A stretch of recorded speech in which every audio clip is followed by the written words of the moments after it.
आज एक और काम हुआ। मेरी दृष्टि से ये सबसे महत्वपूर्ण काम हुआ है और वो हुआ है, एक नई ऐप लॉन्च की गई है जिसका नाम रखा है भीम। बहुत कम लोगों को मालूम होगा, जिस महापुरुष ने हमें संविधान दिया वो डॉक्टर भीमराव अंबेडकर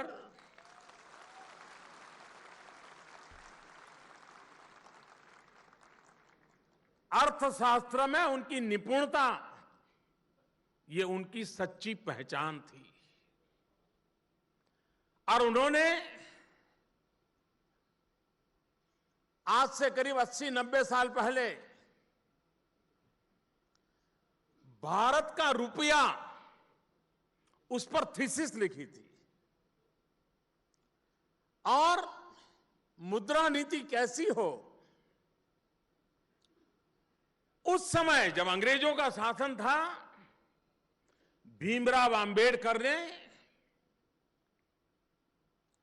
विश्व के सामने भारत की मुद्रा नीति के संबंध में एक नएपन से अपने विचारों को प्रस्तुत किया था। और आज हम लोग जिस रिजर्व बैंक की चर्चा करते हैं, आरबीआई की बात करते हैं, डॉक्टर बाबा साहब आंबेडकर ने जो थीसिस लिखी थी, उसी के प्रकाश में से विचार लेकर के ये रिजर्व बैंक का जन्म हुआ था। इतना ही नहीं, आजाद भारत में हमारे जो फेडरल स्ट्रक्चर है, राज्य और केंद्र के बीच आर्थिक व्यवस्था कैसे चले, पैसों का बंटवारा कैसे हो, इसके लिए जो फाइनेंस कमीशन की कल्पना हुई है, यह भी बाबा साहब आंबेडकर, भीमराव आंबेडकर के विचारों का परिणाम है। कहने का तात्पर्य यह है कि भारत की मुद्रा व्यवस्था में, भारत की सेंट्रल बैंक की कल्पना में, भारत के फेडरल स्ट्रक्चर में, अर्थव्यवस्था के संबंध में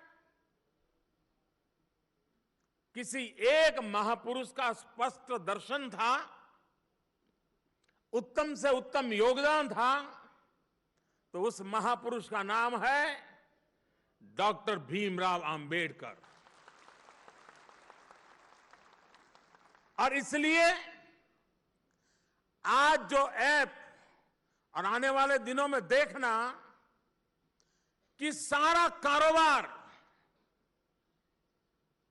जैसे हम पहले नोट या सिक्कों से करते थे, वो दिन दूर नहीं होगा जब इस सारा कारोबार इस भीम ऐप के द्वारा चलने वाला है। यानी एक प्रकार से बाबा साहब आंबेडकर का नाम सारी अर्थव्यवस्था के अंदर ये भीम ऐप के द्वारा सेंटर स्टेज में आने वाला है।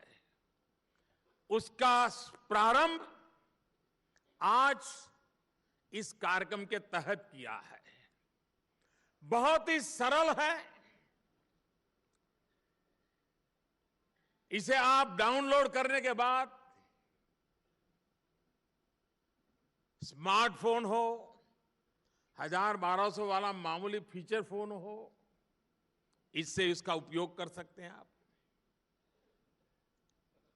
इंटरनेट होना ही चाहिए, जरूरी नहीं है। और आने वाले 2 सप्ताह के भीतर भीतर एक और काम हो रहा है, जिसकी सिक्योरिटी की चेकिंग की व्यवस्था चल रही है इन दिनों। वो आने के बाद तो ये भीम की ताकत ऐसी होगी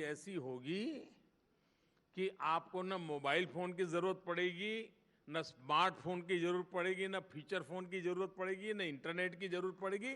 सिर्फ आपका अंगूठा काफी है, आपका अंगूठा काफी है।